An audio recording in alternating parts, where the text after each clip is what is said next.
Gracias por estar con nosotros. El día de hoy estaremos transmitiendo la actividad legislativa que se desarrolla en la Cámara de Diputados.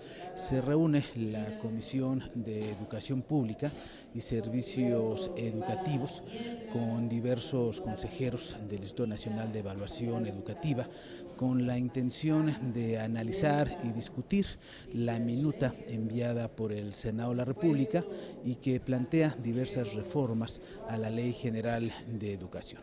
Es el tema que el día de hoy se presenta en esta Cámara de Diputados y por supuesto lo invitamos para que se quede usted en la señal del canal del Congreso. Diputada María Esther Guadalupe Camargo Félix, la diputada Grande con el nombre Grande, Virgilio Daniel Méndez, muchas gracias, diputado Jorge Álvarez Maínez, Laura Mitzi, gracias por acompañarnos. Sin más preámbulo, le concedo el uso de la palabra una vez que le hemos dado la bienvenida para la presentación de las directrices para mejorar la atención educativa de niñas, niños y adolescentes indígenas. Importante el tema porque en esta comisión tenemos en puerta el dictamen de una iniciativa de homologación de los derechos niños, niñas y adolescentes con la Ley General de Educación. Adelante. Bueno, pues muy buenos días y pues antes que nada, pues un agradecimiento a la diputada Hortensia Aragón Castillo y a todos los diputados y diputadas aquí presentes por darnos esta oportunidad de presentar el tercer conjunto de directrices que emite el instituto desde que tiene este mandato, es decir, desde que es un instituto autónomo. En el año de 2015, emitimos las directrices sobre formación inicial de docentes. En el 2016, las directrices sobre atención educativa a niños, niñas y adolescentes, hijas de jornaleros agrícolas migrantes. Y ahora, en enero de este año, emitimos este conjunto de directrices para mejorar la atención educativa a niños, niñas y adolescentes indígenas. La emisión de estas directrices fue un poquito hacia finales, la versión pública fue el 3 de febrero, pero hacia finales de enero las autoridades educativas las recibieron y, como ustedes saben, las autoridades educativas, tanto la federal como las estatales, tienen 60 días naturales para dar respuesta a estas directrices. Estos 60 días están corriendo ahora y por eso nos parece muy importante que justamente en este periodo ustedes tengan oportunidad de escuchar y de comentar estas directrices y de hacernos sus sugerencias y recomendaciones acerca de cómo lograr un mayor impacto de las mismas. Entonces, pues especialmente por eso quiero agradecerles esta oportunidad y comenzaría por el asunto de qué son las directrices.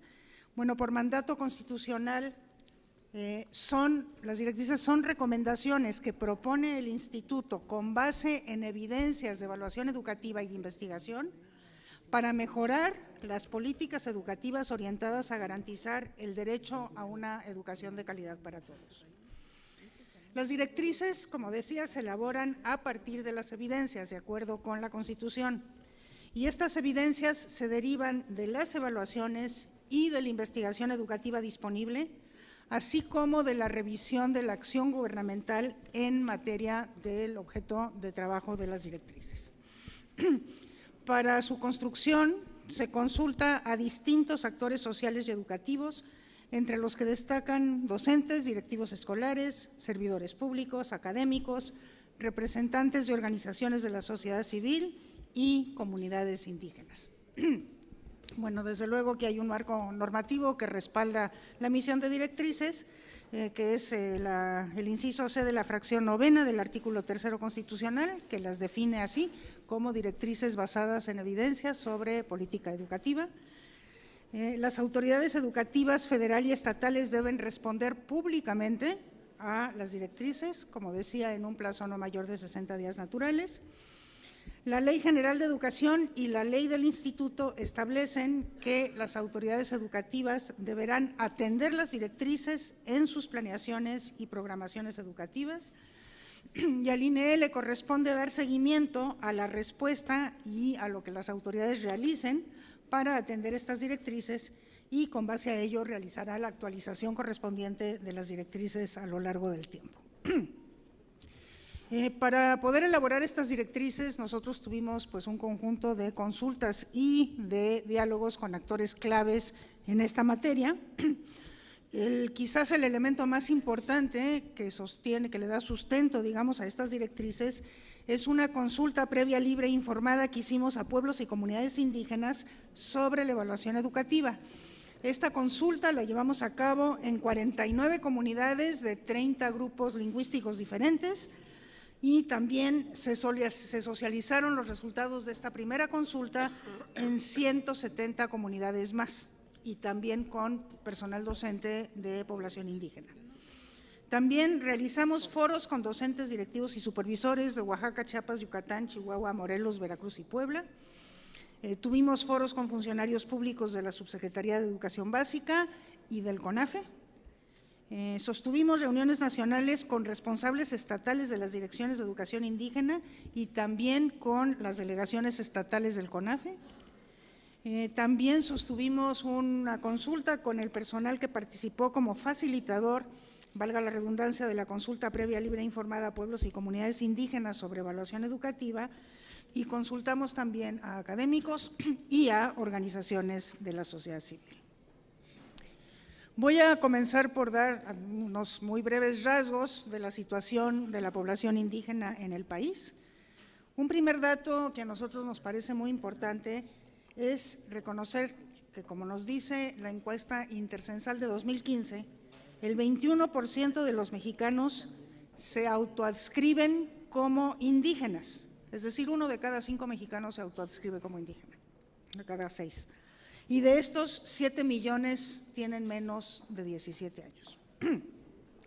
Y el 10% de los mexicanos son hablantes de lengua indígena o bien forman parte de un hogar indígena, donde algún miembro de la familia habla también una lengua indígena. Y de ellos, cerca de 4 millones son menores de 17 años, es decir, son potenciales alumnos de la educación obligatoria. Por otro lado, en México, como saben, existen 68 lenguas indígenas, y de estas lenguas indígenas, 364 variantes lingüísticas. 8 de cada 10 indígenas están en condiciones de pobreza. Esto es la situación general. Ahora vamos a la situación educativa propiamente de los indígenas, pero antes de ello, pues reconocer que tenemos un marco legal de apoyo, digamos, a lo que de aquí estamos proponiendo, sumamente amplio. Aquí nada más mencionamos algo que tiene que ver con nuestra propia legislación interna y algo que tiene que ver con los tratados internacionales que nos obligan, porque los hemos firmado.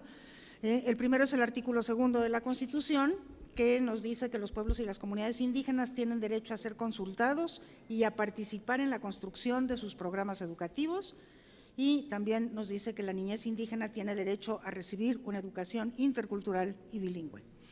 Y por otra parte, el convenio 169 de la OIT reconoce el derecho a la consulta a pueblos y comunidades indígenas y reconoce el derecho de los pueblos indígenas a recibir educación en su propia lengua. Nada más una probada de lo que es un amplio espectro de instrumentos jurídicos que respaldan lo que vamos a decir ahora.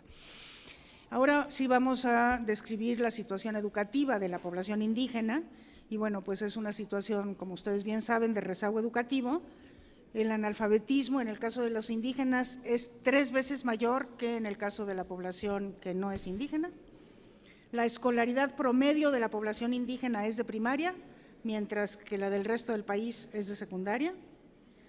1 de cada 5 niños indígenas entre los 3 y 17 años no asiste a la escuela. 1 de cada 10 niños indígenas no cursa el grado escolar que le corresponde, es decir, está en situación de extraedad. 4 de cada 5 estudiantes indígenas que cursan la educación primaria no obtienen los aprendizajes esperados en matemáticas y lenguaje y comunicación. 4 de cada 5, es decir, el 80% está por debajo del nivel básico en las pruebas que aplica el instituto. Por otra parte, una de cada 10 escuelas primarias indígenas carece de servicios básicos, de acuerdo con nuestras propias evaluaciones. En 8 de cada 10 primarias indígenas, el director tiene grupo a su cargo, es decir, ejerce funciones también de docente.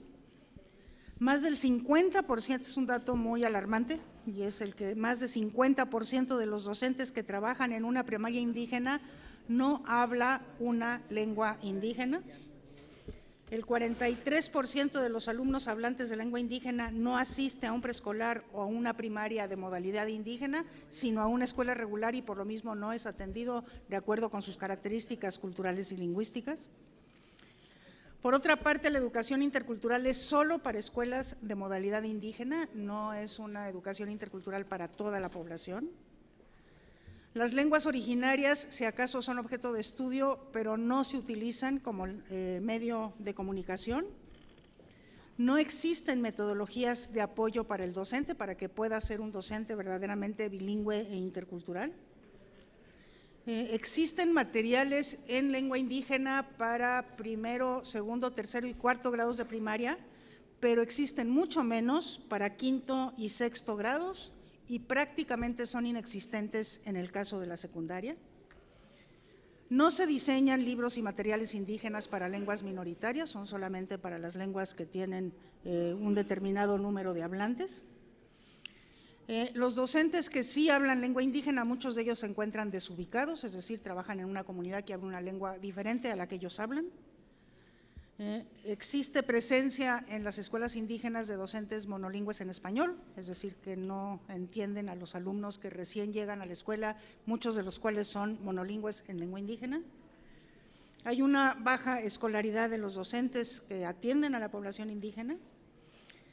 Muchos niños indígenas asisten a las casas y a los comedores del niño indígena que se encuentran ellas mismas en una situación crítica.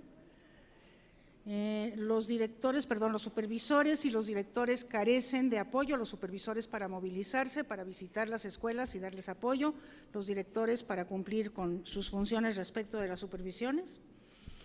Algunos programas de infraestructura generan una gran carga administrativa para los docentes y los directivos, y otros más, que también están destinados a mejorar la infraestructura, utilizan criterios que muchas escuelas indígenas no cumplen y por lo mismo no son beneficiarias de estos programas. Uno de estos criterios tiene que ver con el tamaño de la matrícula, por ejemplo.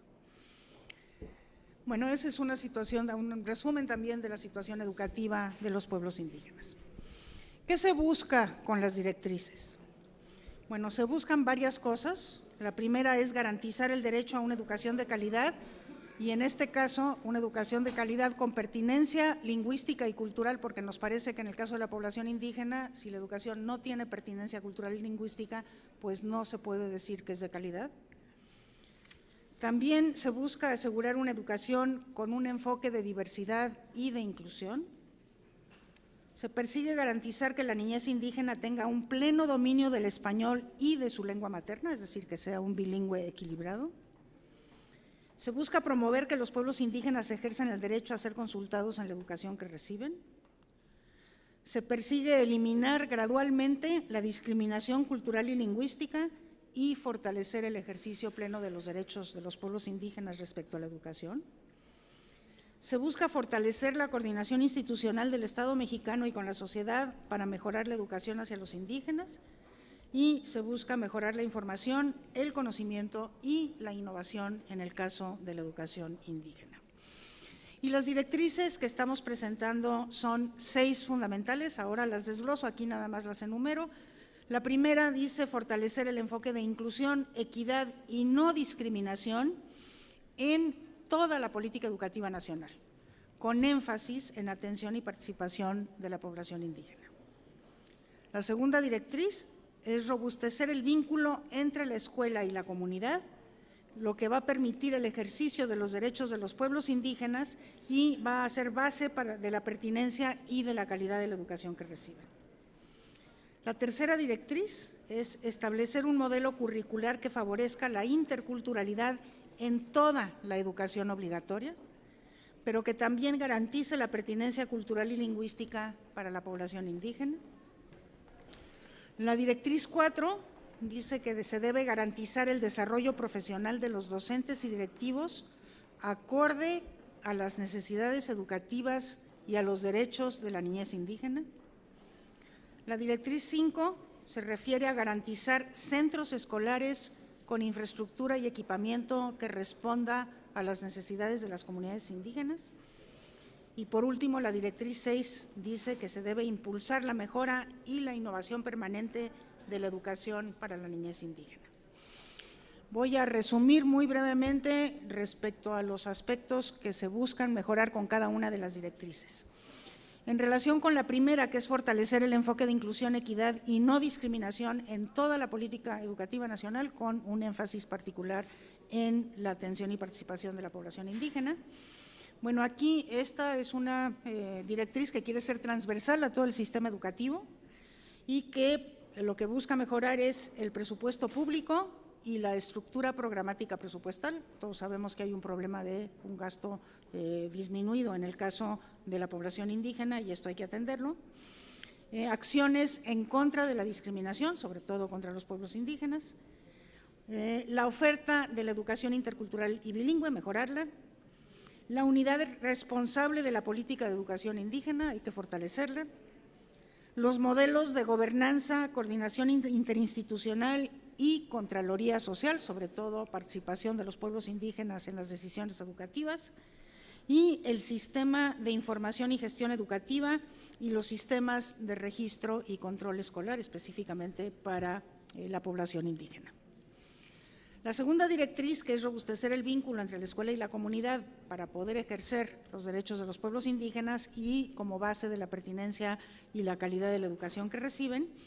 Aquí lo que se busca mejorar es que se lleven a cabo consultas a pueblos y comunidades indígenas para la definición de las propuestas educativas que habrán de atenderlos. Segundo, los espacios de interlocución educativa para fortalecer los contenidos culturales y los valores comunitarios. Tercero, los espacios para la práctica y la reflexión sobre la lengua y la cultura indígena en espacios comunitarios. Cuarto, la articulación de los calendarios escolares con las celebraciones culturales y también con el calendario agrícola de estas comunidades. Y quinto, las capacidades de participación y defensa de los derechos de los indígenas. La tercera directriz, que se refiere a establecer un modelo curricular que favorezca la interculturalidad en toda la educación obligatoria, pero que además garantice la pertinencia cultural y lingüística para la población indígena. Aquí lo que se busca es mejorar la interculturalidad en el currículo nacional. De hecho, ya en el nuevo modelo educativo que está a punto de presentarse, ya se reconoce la interculturalidad como un propósito del modelo educativo nacional. Esto hay que asegurar que se operacionalice.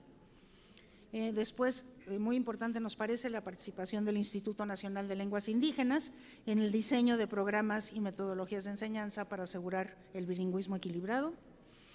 Tercero, en consulta con los pueblos indígenas, desarrollar una propuesta curricular culturalmente pertinente. Y aquí el énfasis lo hacemos en la consulta con los pueblos indígenas para definir esta propuesta curricular. Cuarto, propuestas curriculares que aseguren el dominio del español y de la lengua materna. Quinto, la producción y distribución de materiales educativos adecuados a todos los niveles de la educación obligatoria. Sexto, metodologías y materiales para la enseñanza de grupos multigrado, un porcentaje mayor de escuelas en comunidades indígenas son multigrado respecto de las multigrado en el total del país. Entonces hay que desarrollar materiales específicos para este tipo de escuelas y también nos parece importante alinear el CONAFE al nuevo modelo curricular intercultural y con pertinencia lingüística. El CONAFE abandonó la atención intercultural y con pertinencia lingüística y nos parece muy importante que la retome y la recupere. La directriz 4 es garantizar el desarrollo profesional de docentes y directivos acorde a las necesidades educativas y a los derechos de la niñez indígena. Y bueno, aquí nos parece que los que van a ser docentes de niñez y adolescencia indígena deben tener una formación intercultural bilingüe. La oferta de formación continua también debe llevarse a cabo con la participación de miembros de la comunidad. Es indispensable asignar a los docentes de acuerdo a las necesidades culturales y lingüísticas. Aquí con el servicio profesional docente se ha avanzado mucho porque ya las listas de prelación, resultado de la evaluación de ingresos se hacen por lengua y esto asegura que los docentes sean asignados a su lengua. De cualquier forma es necesario fortalecer esto. También es necesario el desarrollo profesional y a partir del trabajo colegiado de los maestros y directores que trabajan en una misma escuela.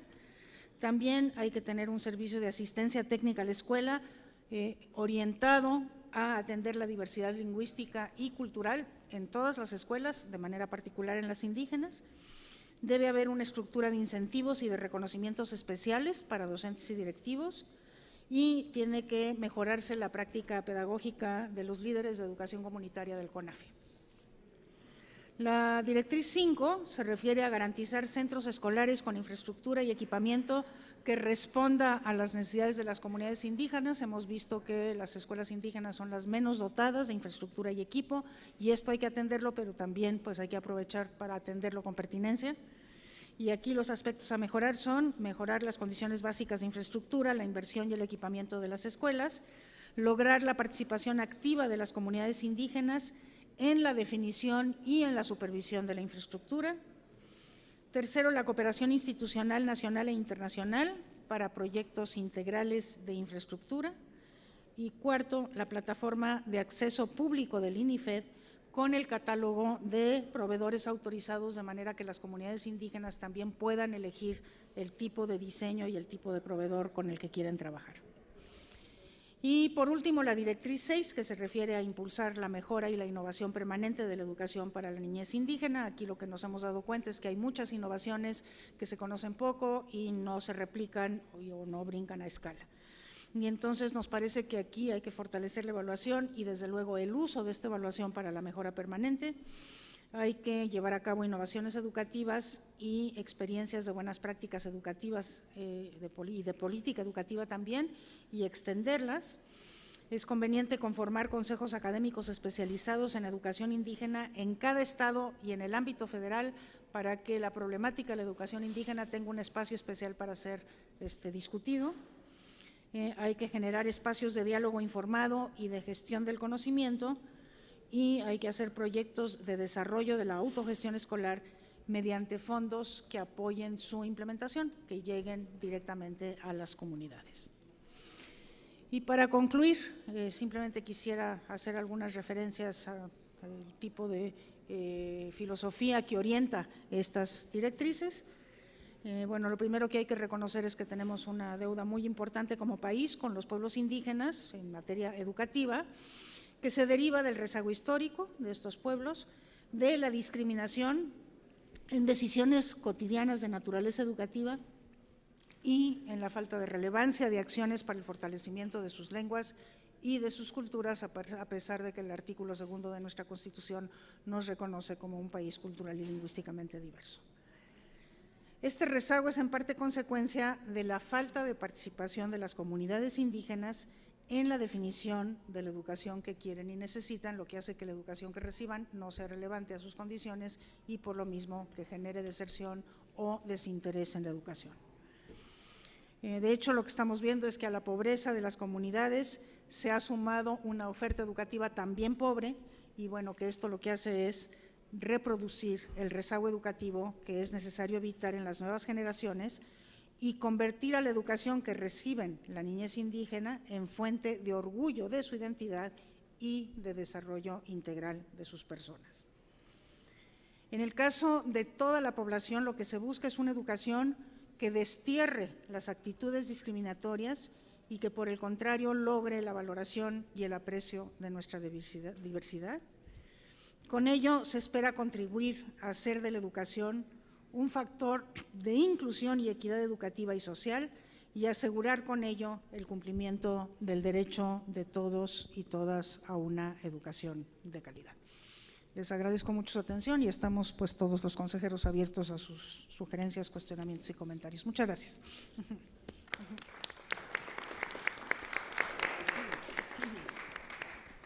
Muchas gracias, doctora Silvia Schmelkel. De parte de la diputada Hortensia Aragón, tuvo un tema de fuerza mayor, tuvo que ausentarse, me pide que continúe con la dirección de esta reunión de trabajo y quiero agradecer a mis compañeras y compañeros que se han incorporado, a la diputada Laura Mitzi Barrientos Cano, muchísimas gracias, a la diputada Aurora Cavazos, muchas gracias, diputada, al diputado Manuel Cloutier, muchas gracias, compañero diputado, a la diputada Magdalena Moreno Vega, a la diputada Adriana Ortiz Lanz, a la diputada Patricia Aceves Pastrana, muchas gracias, Pati, por tu presencia. Y de acuerdo al orden del día, si no tienen inconvenientes, señores consejeros, abrimos la sesión de preguntas y respuestas. Estoy atenta para quienes quieran participar. Diputada Magdalena Romero, muchas gracias por su presencia. Gracias. El diputado Manuel Cloutier, se le concede el uso de la palabra.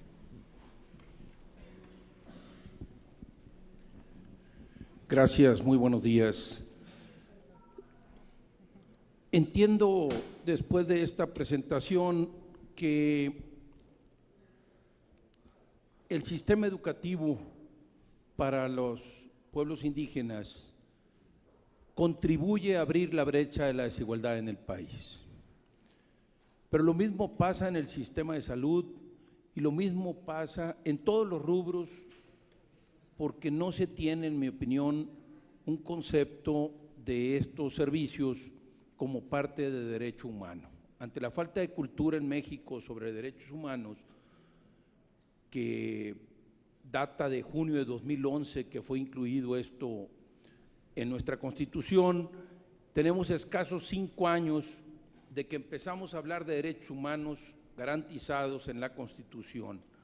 Y entonces no hemos visto la educación como derecho humano, como no hemos visto la salud como derecho humano y no le hemos dado la relevancia, sino que venimos manejando las cosas de entonces a la fecha y de antaño con criterio inercial. Es la impresión que a mí me da. Y la pregunta es, esto ya se vio con la Secretaría, veo que la Secretaría no puede con lo que trae y además habría que cargarle esto. ¿Cuál debe ser pues el enfoque para atender a los más necesitados y que estos derechos humanos, como lo es la educación, como lo es la salud, contribuyan a cerrar la brecha de la desigualdad y no ampliarla como sucede actualmente? ¿Les parece que abramos bloques de participación para que por lo mismo las consejeras, quienes decidan contestar estas preguntas, puedan hacerlo también en bloque? ¿Alguien más? Diputada Laura Mitzi, por favor. Muchísimas gracias, Martita, y muchas gracias a todos ustedes por estar aquí presentes. Y la pregunta es, ¿cuál es la expectativa de ustedes como integrantes de este consejo ante este diagnóstico? ¿Qué esperan? ¿Cuáles son los tiempos? ¿Y cuál es sobre todo lo que esperan también de nosotros como diputados? ¿Qué es lo que nos corresponde hacer para construir una mayor sinergia? Porque este diagnóstico evidentemente nos representa a todos un reto enorme de inclusión, un reto enorme de dar un paso a una sociedad más igualitaria. Y felicito el diagnóstico, pero sobre todo también necesitamos definir con toda claridad cuál es la responsabilidad de cada uno de los actores políticos en nuestro país para aportar y construir este mejor modelo.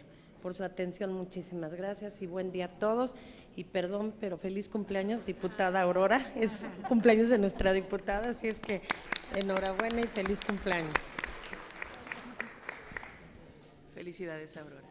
¿Alguien más que quiera hacer uso de la palabra? Compañera.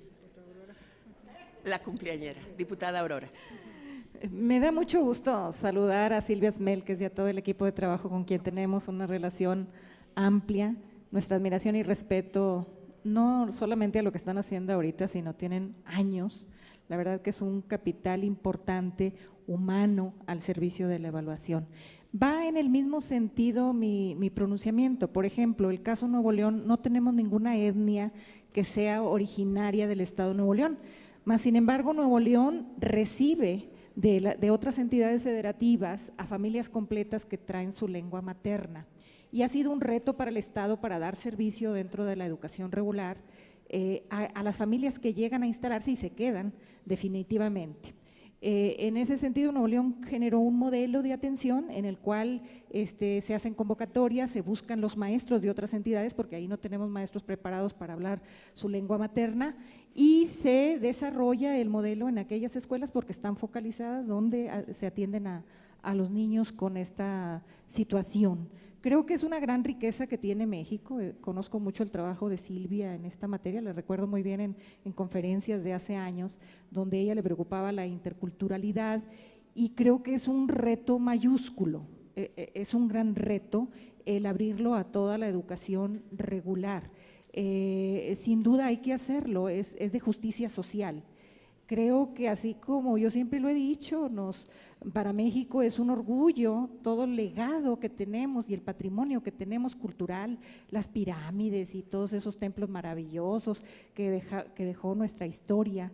Pues tenemos algo maravilloso que es el ser humano y que tiene su lengua y que no debe de perderse, debe conservarse y debemos de irla apropiando. Es muy difícil, nuestros niños mexicanos adoptan el idioma inglés o otra lengua extranjera, pero difícilmente han adoptado el náhuatl o cualquier otra de las lenguas, de las más de otomí. Hay más de 68 lenguas que se hablan en nuestra entidad y es un reto muy grande. Es un reto para el magisterio, para prepararlos cómo atender a nuestros niños indígenas, atenderlos bien, con calidad, como decía, un servicio de calidad. Y el sentido de mi pregunta es, en el nuevo modelo educativo, que todavía no lo conocemos, pero creo que este informe que se nos da debe de estar aterrizado en el nuevo modelo educativo. ¿En qué forma está aterrizado y cómo se irá a implementar? Esa es mi pregunta. Y nuevamente mi respeto, mi admiración a toda la comisión que ha hecho un gran esfuerzo y al Instituto de Evaluación que verdaderamente está haciendo un amplio trabajo junto con la Secretaría de Educación.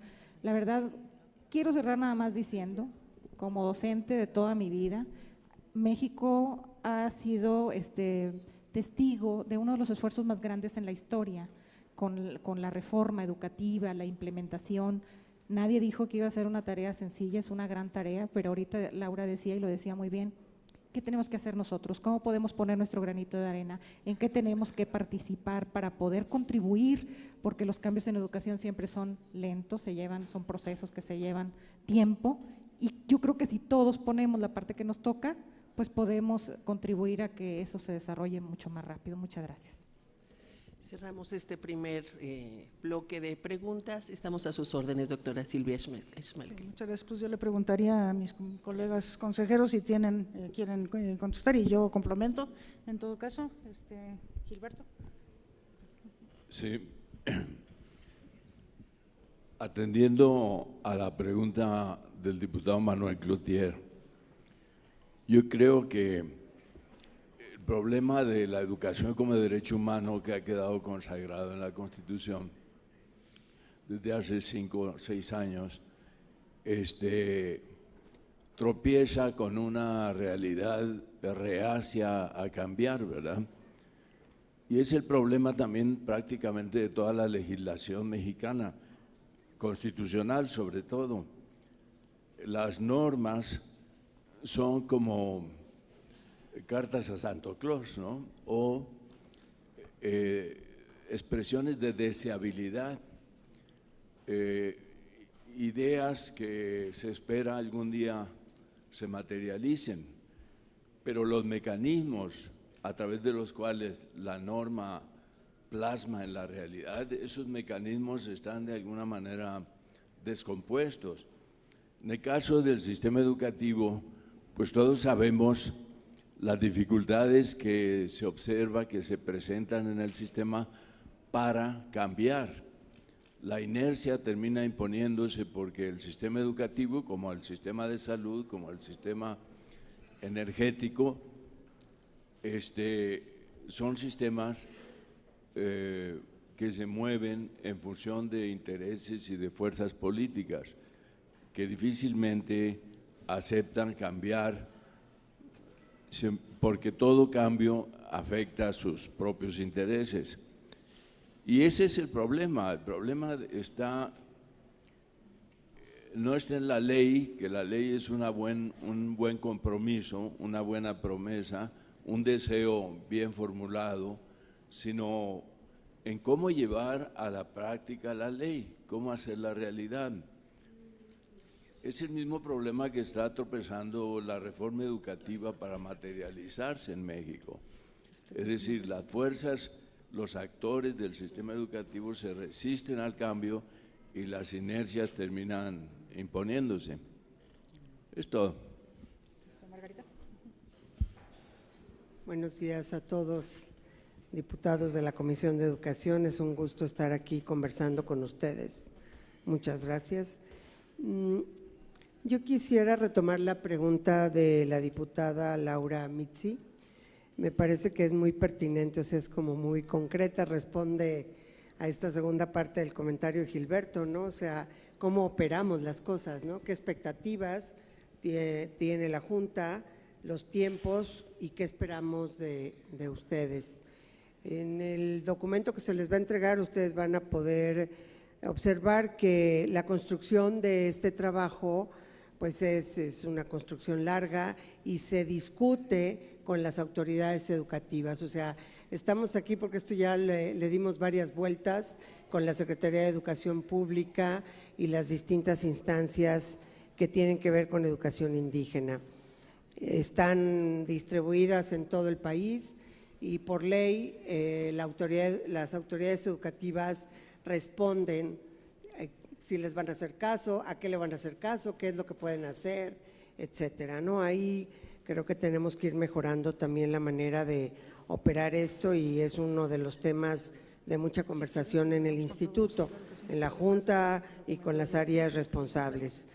Los tiempos, pues yo creo que, bueno, en educación todo es urgencia, ¿verdad?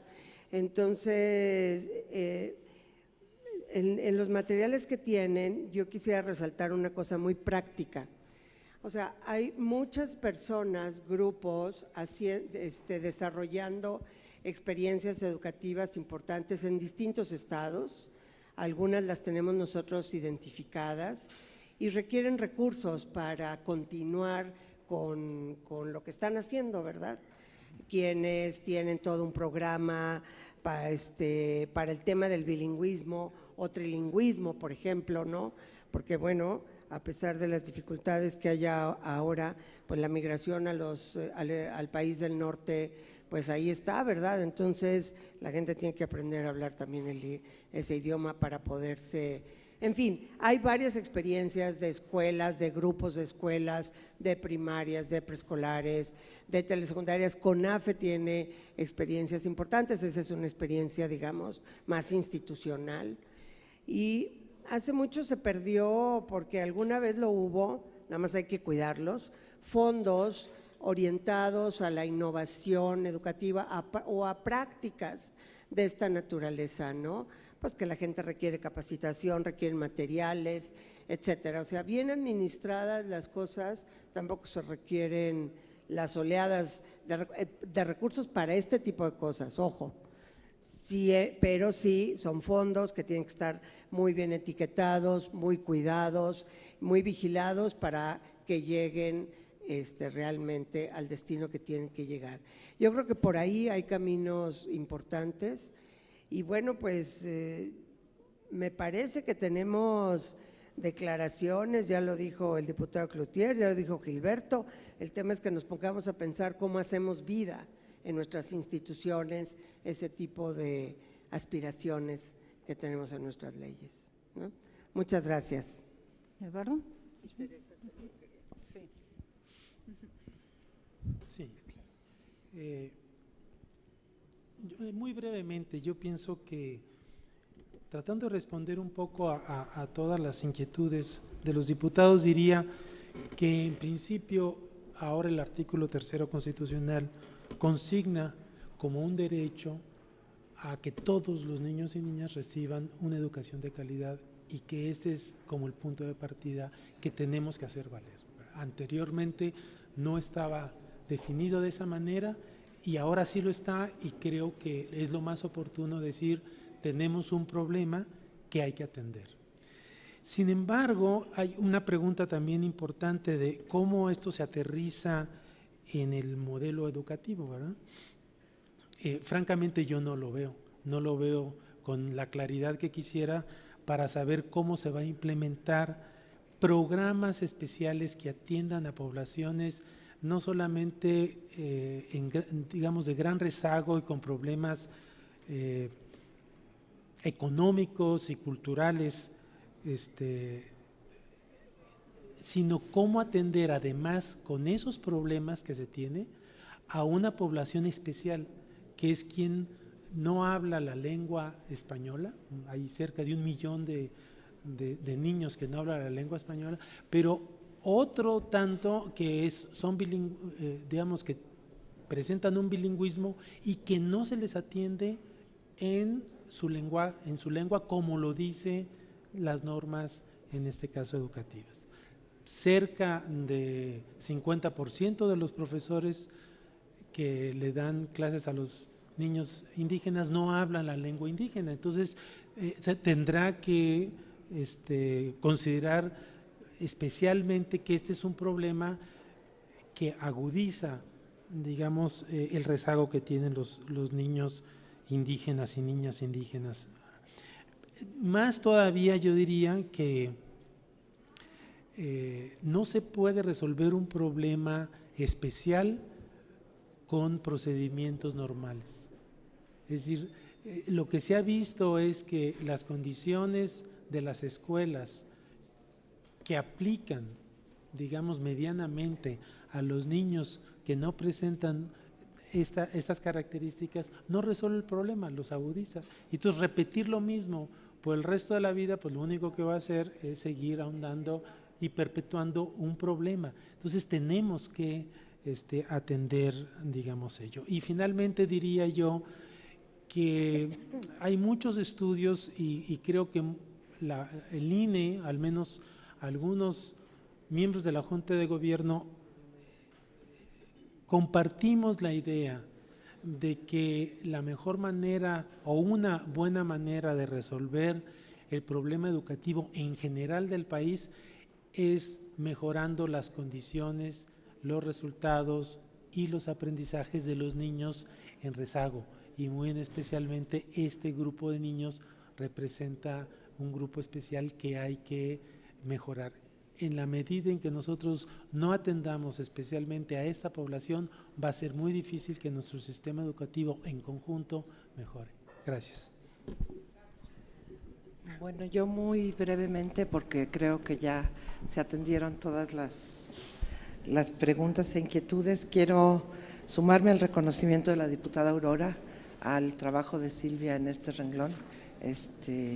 Creo que sí es importante reconocer que ha dedicado buena parte de su vida a este tema, y yo he compartido parte de su camino porque mi tema es el de igualdad, entonces pues como quiera sí nos hemos encontrado en más de uno de los terrenos que tenemos que atender de manera conjunta. Creo que estas directrices sí expresan de manera muy clara esta preocupación particular, no solo por la multiculturalidad, que es muy importante, a entender algo que hace un momento se dijo de otra manera, pero quiero expresarlo, que la diversidad no es un problema a atender, no es una enfermedad que tengamos que sanar, es una riqueza de nuestro país.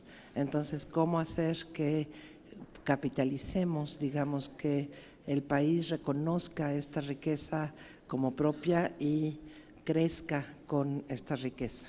Y por último, nada más, pues sí, llevándolo a la pregunta del diputado Cloutier y de la diputada Marta, creo que es importante pensar que cerrar las brechas de desigualdad, atender al problema educativo como derecho humano, no pasa solo por entender muy claramente estas poblaciones que tienen una necesidad distinta, especial, sí nos de verdad entender que todos tienen que ser tratados con esa misma atención, ¿sí? Atender el derecho humano de todos significa atender las necesidades específicas de cada uno, ¿sí? La dignidad de cada uno de las personas, sean indígenas, sean no indígenas, sean cualquier condición, digamos. Esta idea de solo habrá una sociedad justa si es igual, y la igualdad representa eso, representa la atención a las necesidades particulares y el respeto a la dignidad de todos y cada uno. Creo que con eso me quedaría y les agradezco. El tema de cómo pueden hacer los diputados. ¿Qué pueden hacer el legislativo para apoyar estas cosas? Bueno, número uno, mantener estos temas en la agenda, o sea, entender que no se resuelve porque ya hay una directriz y ya nos olvidamos, ¿no? El propio instituto tiene que atender constantemente a estos temas. Tenemos las de migrantes que conversamos con ustedes también y sigue siendo para nosotros la misma preocupación, ¿no?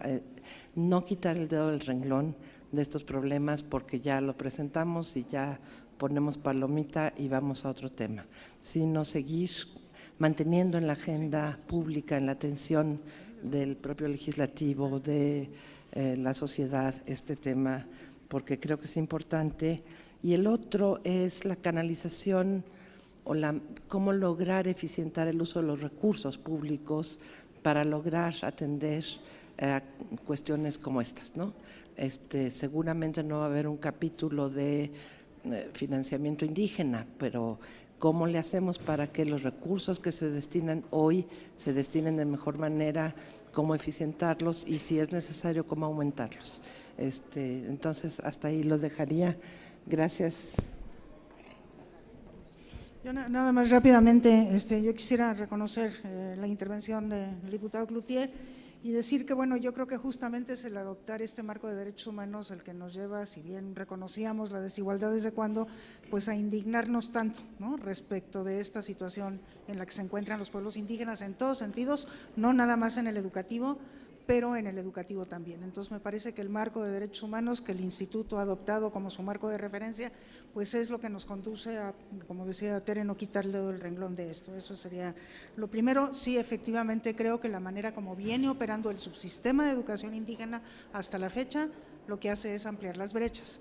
No de cobertura, porque cuando ya, digamos, la población en general llega al 100%, pues a la población indígena no le queda más que acercarse, ¿verdad? Entonces, esa brecha de cobertura sí efectivamente se está reduciendo, pero la brecha de aprendizaje está aumentando, ¿no? Es una brecha que realmente preocupa muchísimo y creo que a eso le tenemos que atender.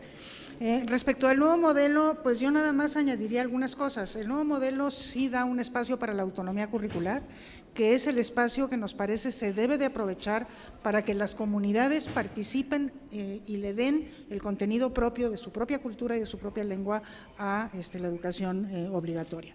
También reconoce el nuevo modelo educativo la enseñanza de la lengua indígena por primera vez hasta el nivel de educación media superior. Entonces, eso también hay que reconocerlo, aunque sabemos que no basta con enseñar la lengua como un objeto de estudio, sino que hay que utilizarlo como medio de enseñanza y como medio de comunicación, y nos gustaría que esto se viera de alguna manera fortalecido. Y bueno, lo que sí estamos sumamente preocupados es por el tema de la formación inicial pertinente de los docentes indígenas, porque ahí, si bien se había avanzado un poquito en sí tener una licenciatura en educación intercultural y bilingüe para futuros maestros indígenas que les enseñaba la lengua y les enseñaba la cultura y les enseñaba a escribirla, pues ahora eso prácticamente está totalmente desmantelado y nos preocupa que no haya una atención de parte de la Secretaría de Educación Pública a la atención específica que estos docentes requieren. Entonces, creo que sobre eso tendremos que estar atentos y coincido con que, pues, si ustedes mantienen este tema en la agenda, nos estarán haciendo un grandísimo favor para lograr estos propósitos. Gracias. Muchísimas gracias, doctora Schmelkel. Se abre un segundo bloque de preguntas, si hubieran compañeras, compañeros. La diputada Patti Aceves. ¿Qué tal? Buenos días. Bueno, felicitar a la doctora Schmelkel por todo el trabajo que están haciendo. Y era una pregunta con relación a que a principios de año la Secretaría de Educación Pública anunció que se iba a hacer una concentración de escuelas indígenas. Entonces, bueno, ya no se ha dicho más sobre el tema y a mí sí me queda la preocupación en este contexto de mantener la cultura y la lengua. Si se van a concentrar varias escuelas de una zona y en esa zona se hablan varias lenguas, o sea, ¿qué va a pasar con esos niños? ¿Sí? Que no todos hablan la misma lengua. También se dijo que se podría implementar un sistema de autobuses que recogieran a los niños en sus diferentes comunidades. Y bueno, yo también me preguntaba, en esa etapa tan temprana de la vida, el separarlos de su núcleo cultural original y también, bueno, de su contexto familiar, bueno, ¿cuál es la opinión que se tiene acerca de esto?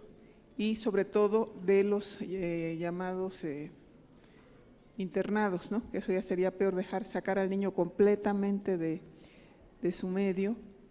Yo me preguntaba, ¿qué dirán los antropólogos de esta propuesta, ¿no? Y bueno, ahorita que estoy oyendo esta exposición, que hace toda una reivindicación de la importancia que tiene la lengua, la cultura, de esa diversidad, ¿no? Que hay que mantener y bueno, que es un derecho aparte, ¿no? Humano. Yo quería saber cuál es la opinión al respecto. Muchas gracias. ¿Alguien más que hiciera uso de la palabra? Sí, diputado. Nuevamente, diputado Culti.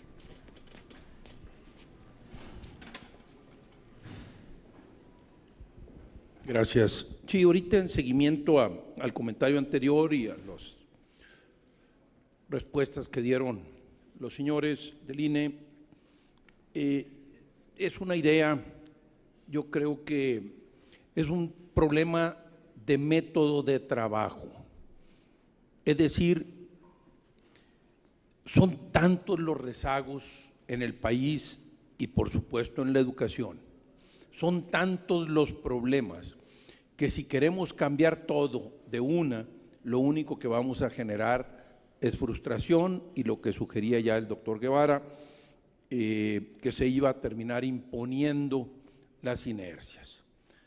Entonces, yo creo que lo que urge en este país es priorizar, establecer prioridades, qué sí vamos a cambiar en estos próximos años, y por lo tanto no quiere decir que lo demás no sea importante, sino que eso les va a tocar a otros.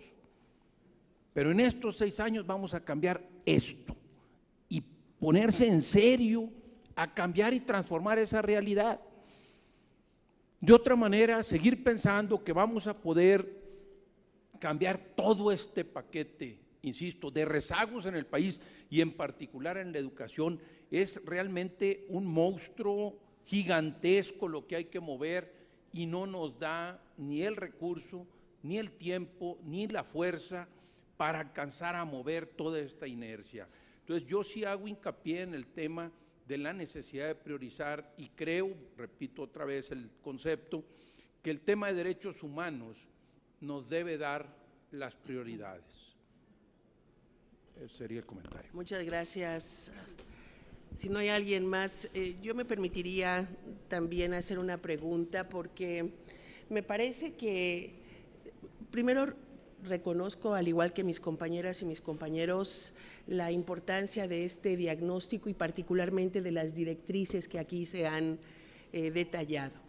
En segundo lugar, va, como también se dice en el diagnóstico, va más allá de la lengua, va en la misma línea de los ciclos agrícolas, de los usos y costumbres, de esta visión cosmogónica que tienen los pueblos indígenas. La verdad es que me llama la atención la fotografía que tenemos enfrente, porque a unas horas de que estemos en el Día Internacional de la Mujer, mi pregunta sería, las más marginadas de entre los marginados seguramente son las niñas indígenas. ¿Han ustedes analizado realmente cuál es la visión, la proyección de la educación que las niñas deben de tener para poder modificar en alguna medida el ámbito donde ellas se desenvuelven como niñas y después como adultas? Muchas gracias. Y Bueno, sí, si me permite, perdón. Perdón, la diputada Rocío Mate Sanz. Gracias, buenos días a los integrantes de la Junta de Gobierno, a los diputados. Pues dando un poco de seguimiento a lo que preguntaba mi compañera Laura Mizzi, yo creo que nosotros como diputados federales podemos hacer una gran labor al interior con nuestras autoridades locales para poder cumplir una situación que es prioritaria para estas niñas, niños y adolescentes indígenas, que es su permanencia en el sistema educativo. Está sucediendo que una vez que las familias indígenas aceptan llevar a sus hijos a las escuelas de nuestro sistema educativo, permanecen muy poco tiempo porque ya sea que el docente no habla la lengua nativa, o también el docente empieza a transmitir ideas dentro de ese proceso de enseñanza-aprendizaje que van en contra definitivamente de los usos y costumbres de las comunidades donde habitan. Entonces, no puede permanecer esta idea del modelo educativo en el que el docente enseña a los niños y el niño llegue a la casa y completamente distinto sea su forma de proceder, la forma de pensar, la forma de actuar y de vivir dentro de su comunidad y dentro de su misma familia. Entonces, yo creo que esta ya no es una labor de las autoridades federales, sino que las autoridades locales deben de involucrarse más en esto, porque cada estado, cada municipio tiene sus particularidades y si nosotros como diputados federales podemos hacer este hincapié y esta invitación a nuestras autoridades, podemos lograr que dentro de estos municipios y pequeñas comunidades esta permanencia pueda ser más prolongada y con esto asegurar que estas niñas, niños y jóvenes indígenas puedan salir adelante y poder convivir dentro de sus usos y costumbres y permanencia de su lengua, de sus costumbres y poder pertenecer a este sistema educativo que les dará las herramientas necesarias para salir adelante. Entonces yo creo que esta es una labor que está dentro de nuestras capacidades como diputados. Gracias. Muchas gracias, diputada Rocío Mate Sanz. ¿Alguien más? Doctor Schmel, que le estamos a sus órdenes. Muchas gracias. Bueno, yo quisiera nada más comenzar haciendo algunos comentarios respecto a este asunto de la concentración de escuelas. En efecto, a nosotros nos parece que es un tema sumamente delicado por varias razones. Una muy importante es el desarraigo de los niños, que es algo que los niños indígenas ya han vivido, porque las escuelas que están ubicadas en los lugares donde hay albergue, de hecho, son ya escuelas de concentración. Y efectivamente lo que generan es un terrible desarraigo de los niños durante 5 días de la semana, además en instituciones que, como hemos dicho acá, viven una crisis sumamente fuerte, ¿no? O sea, tienen dificultades para alimentarlos adecuadamente, es muy precario, tienen una formación muy mala de quienes los atienden, que no son docentes, por cierto. Entonces, bueno, ahí hay una dificultad muy grande. Por otra parte, en el asunto de la concentración de escuelas, sí hay que considerar pues esta necesidad de que la escuela sea de la comunidad, que la comunidad la sienta como propia y sienta que la escuela sea un espacio donde también ahí se puede reproducir su propia cultura, ¿no? Que esa es pues una de las funciones de la escuela, la reproducción de la cultura a la que uno pertenece y que esto también puede ser parte. Entonces, cuando se habla de la concentración de escuelas fuera de la comunidad, pues esto de alguna manera también se pone en riesgo. No cabe duda que hay algunas situaciones anómalas en donde, por ejemplo, existen escuelas multigrado que ya han sido tragadas por la ciudad, ¿no? Y que siguen siendo multigrado. Bueno, pues esas situaciones yo creo que claramente se tienen que corregir. Hay CONAFES que ya están en zonas urbanas, por ejemplo, ¿no? Entonces, esas son, pero yo creo que son condiciones como muy específicas que tienen que ser identificadas y atendidas debidamente, pero que no debe de hablarse de una política general de reconcentración de escuelas. En el instituto, quiero señalarles, tenemos un proyecto que es un proyecto en el que participan 29 estados, pero que nace de la propuesta de una entidad federativa que es un estudio de los multigrados en el país, que como ustedes saben representan el 44% de las escuelas primarias, y en el caso de las telesecundarias, pues la mitad, el 46% de las escuelas secundarias son telesecundarias. Entonces, sí amerita, y bueno, no existe una metodología específica para atenderlos, ni una formación adecuada para poder manejar una escuela multigrado. Entonces, nos parece que esto amerita un estudio mucho más a fondo, pero desde luego que la orientación de la política desde nuestro punto de vista debe ser fortalecer los multigrados y no desmantelarlos para reconcentrarlos. Eso, no sé si sobre lo demás sí.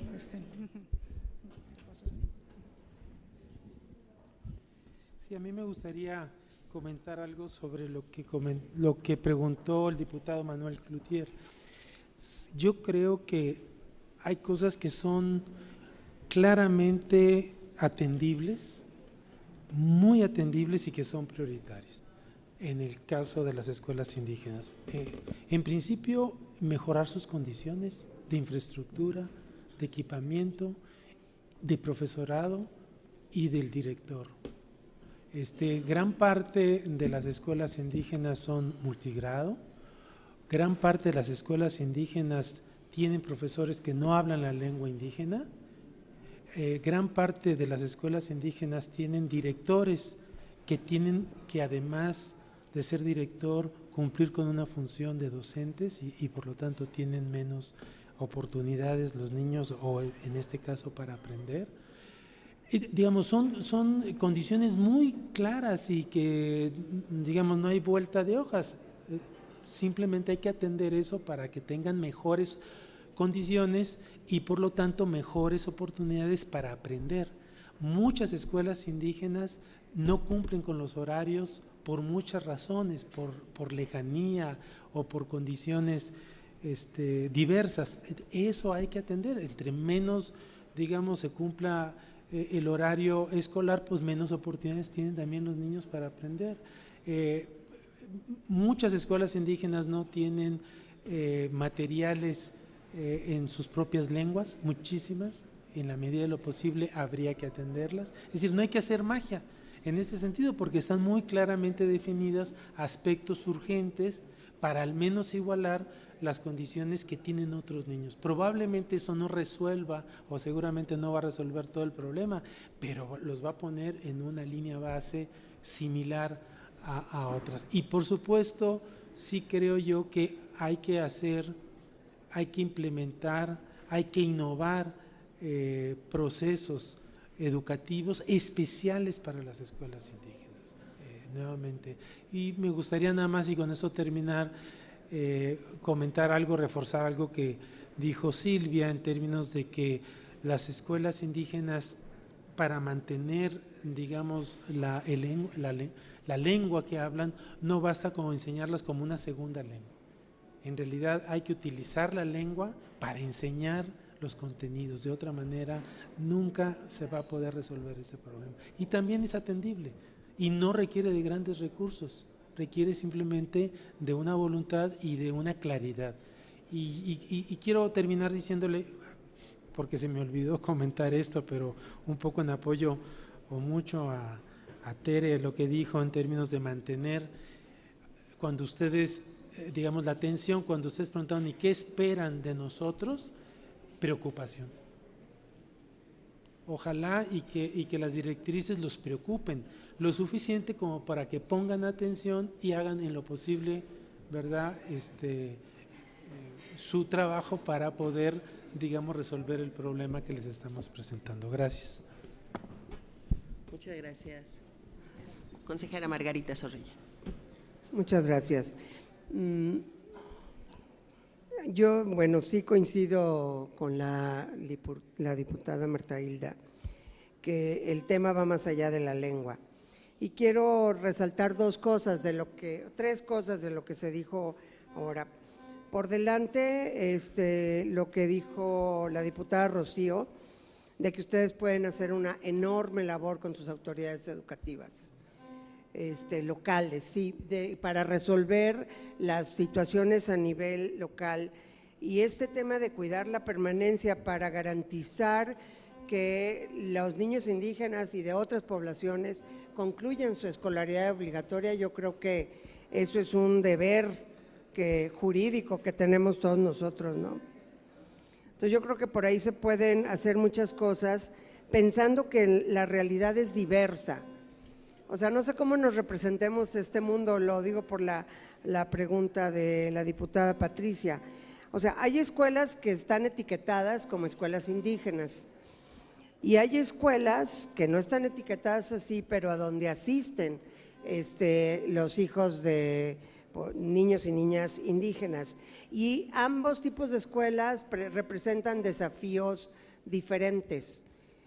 Y lo que a lo mejor habría que repensar es este tema de qué hacemos con las escuelas pequeñitas en lugar de concentrarlos, cómo hacemos para fortalecer, pensar en otro tipo de ideas que pudieran favorecer las redes de escuelas, con supervisores itinerantes que vigilen lo que está sucediendo, pero las escuelas están en sus comunidades. O sea, yo creo que hay muchas maneras de pensar y de poder, siempre que nos planteemos adecuadamente la problemática.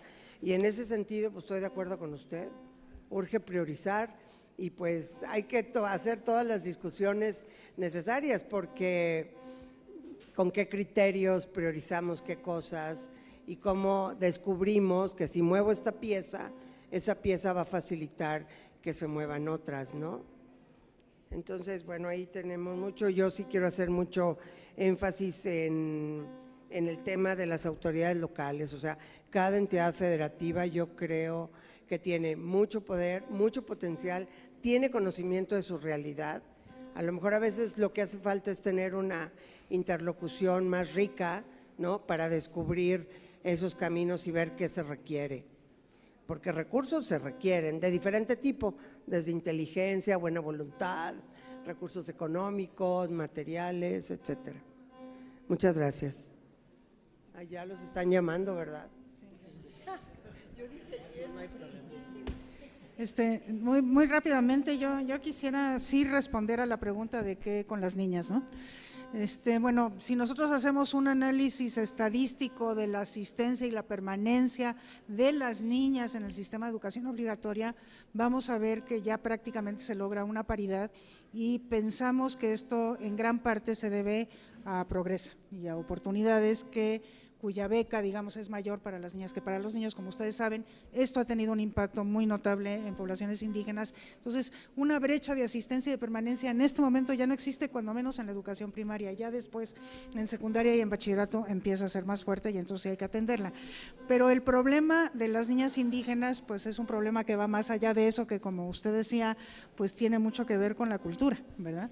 Y entonces aquí, bueno, una de las cosas que sí reconocemos nosotros es la importancia, aunque ya en el modelo educativo también se dice que el enfoque de género tiene que estar presente de manera transversal en todo el currículum de la educación obligatoria, pues esto es especialmente cierto en el caso de la educación destinada a los pueblos indígenas, donde el enfoque de género tiene que estar destinado a los niños indígenas y a las niñas indígenas para ir generando este cambio cultural que sabemos que también en este caso es necesario. Y no sé si ya no hubiera nada de parte de mis colegas, pues yo nada más sí quisiera decir que pues el apoyo de ustedes sí me parece que puede ser muy importante en muchos aspectos. Ya se habló del aspecto presupuestal. Sí nos parece, dado el análisis que hemos hecho de la equidad en el gasto federal en educación, nos parece muy importante que los recursos adicionales que se puedan ir consiguiendo para educación vayan enfocados a la inclusión y a la equidad, y que ahí los pueblos indígenas tengan pues un papel importante. No, desde luego no son los únicos, pero deben de tener un papel importante. Entonces, pues siempre que hay que discutir presupuesto, pues hay que asegurar que este ingrediente de inclusión y equidad de alguna manera se salvaguarde. Segundo, lo que ya se dijo de exhortar a las autoridades educativas a que acepten estas directrices a nivel federal y pues desde luego a nivel de las autoridades educativas estatales y municipales también. Quizás se puedan promover puntos de acuerdo específicos, por ejemplo, en este asunto que mencioné de la formación inicial de docentes. Si no formamos a los docentes, si no les damos formación continua, es muy difícil que estas cosas que aquí decimos se puedan llevar a cabo, porque en gran parte de ellos depende, ¿no? Y bueno, desde luego, retomar el diagnóstico para pues todo aquello que ustedes tengan que deliberar y acordar respecto de poblaciones indígenas. Y bueno, con eso pues yo terminaría. Muchísimas gracias y muchísimas gracias por su atención y su interés.